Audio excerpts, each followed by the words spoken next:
Welcome back, everyone. We're talking about place 4 now, and Jay Robinson is the incumbent in the race. He joins me now. Jay, tell us about yourself and your work so far on the City Council. Sure. My name's Jay Robinson. I am currently the incumbent for Fairhope City Council, place 4. I am originally from Mobile. I've lived in Fairhope for about 20 years. I have a degree from the University of South Alabama in finance.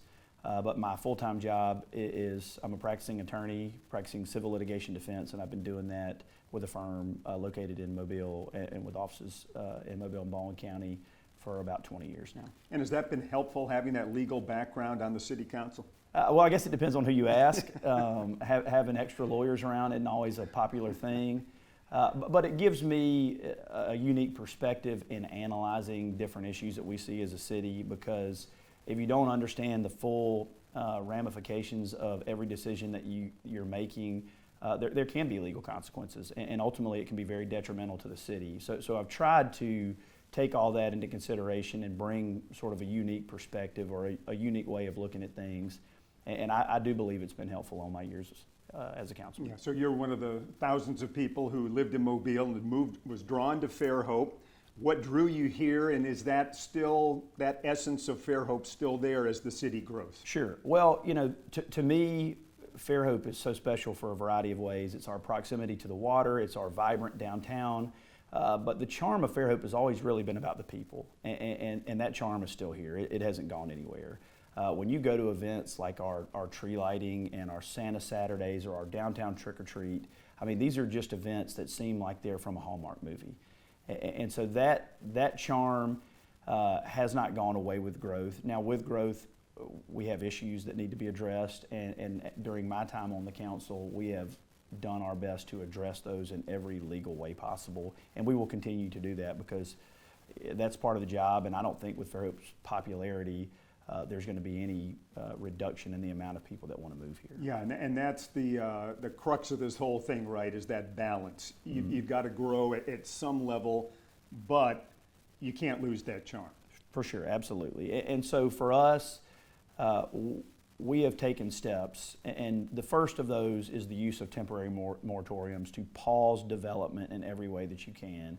But under the law in Alabama, those have to be brief and temporary in nature. And so during my time on council, we've now enacted 4 separate moratoriums, and we extended one, so you might hear some people say 5, for either 6, 9 months, or a year.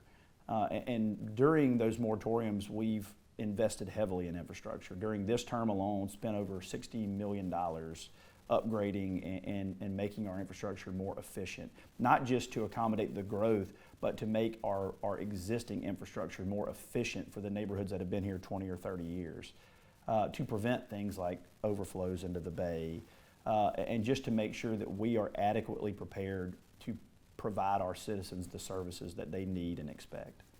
Any thoughts about tear downs? I mean, you drive through Fairhope and you think, okay, this is a really valuable lot. There's an old house that was probably built in the 50s, not that big. Are the tear downs coming that you've seen in so many other places, and what can the City Council do about it? So we've seen a lot of that, unfortunately.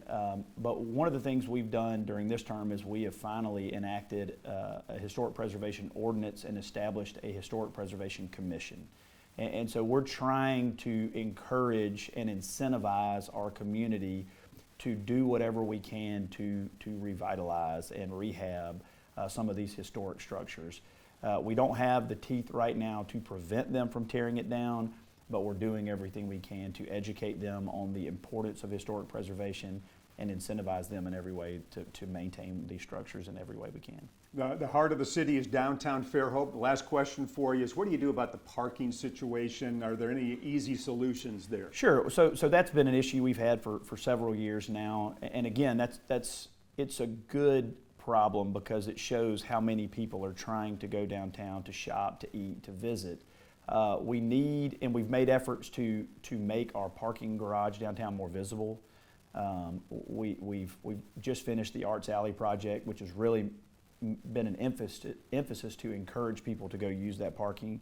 We're continuing to work with businesses to encourage their employees to not take up premium spots in front of those businesses. We've worked with Coastal to have their students park further away from downtown.